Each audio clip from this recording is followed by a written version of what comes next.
Hi, I kinda just want to make this guy because I'm pretty sure this floor is a little bit hard if you don't have Idi, and there are already a couple of like pretty decent strategies for Idi-less. This one you're seeing right here, which is basically if you just spam Research, Rock, and Courier. But I have two problems with this. One is that you need Richcat for this, and you know, it would be nice that if you can do it without Rich, right? And two, this is lame as hell. Seeing that this works makes me depressed. I mean, all the power to you if you want to do that, that's also fine. But I imagine this is probably like one of the more brain-dead strategy if you want to use Richcat. But if you want like an alternative, and especially one that doesn't use Richcat, then I have this one that I'm using right here, which is using level 5 speed up talent for iCat. So as for the levels, some of my super rares are pretty high. They're mainly around level 50, which is why for this run, just to showcase it, I downgraded my Fishman and Can to second form, Swimmer, and Hip Hop, just to show that this is doable with weaker levels. Just in case. I'd imagine people around this progression have level 50s, but just in case. Either way, Awakened Bahamut is level 40, and at level 40, you need damage up combo to be able to kill Puffington in one less hit, which is very nice. So that's why I'm bringing damage up combo here. You can use any kind of damage up combo you want. I would highly suggest using the LKD and Jiangxia combo or the Cutter combo. Cutter one especially is better because that would help with red energy. LKD is also nice, especially if you have the Surge Immune. But since Awakened Bahamut is level 40, this does mean that you need to beat SOL first. Technically, you can play this stage before you beat SOL, I believe. So if you haven't beaten SOL, this might not really be a viable strategy, unfortunately. Granted, who's the maniac that would go to Infernal Tower this far without beating SOL, right? Am I right, fellas? If you don't have Green Shell, what are you doing here? I guess hopefully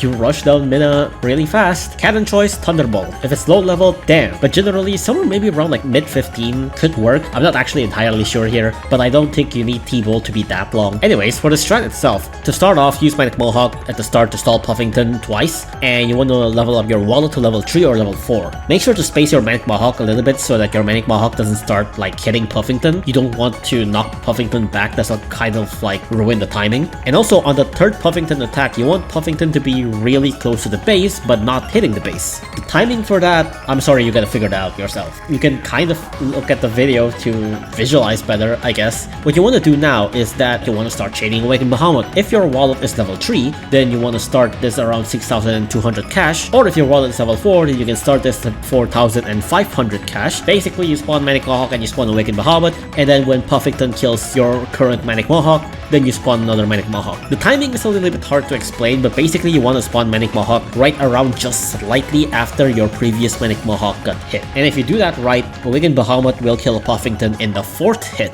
So you want to stall with just 3 Manic Mohawks here. When Awakened Bahamut does the 3rd hit, you want to start spawning iCat. You also want to spawn every other attackers, but you want to time it to make sure they all arrive before iCat does. So that your goal is that you want iCat to come face to face with red energy first. That way, iCat will be able to land the first shot. If your other units arrive before iCat, then iCat might not be able to land that hit. Unless your iCat's speed up level is higher than 5, then maybe. So for this example, since I'm using Hip Hop and Swimmer, they're relatively slow, or at least slower than their true form counterpart. That's why I spawned them rather early, especially Hip Hop. But if you have them true form, and especially if you have them talented, then you want to spawn them much later. Basically, make sure that your iCat is first. It's fine if your other units are slightly slower, it doesn't have to be perfect, just somewhere around before iCat arrives. So Red Energy has 3 knockback, with your iCat you can freely take off the first knockback, right? On the second knockback, you want to use Freeze Cannon. Your Freeze Cannon level, I'd imagine, doesn't have to be insanely high, as long as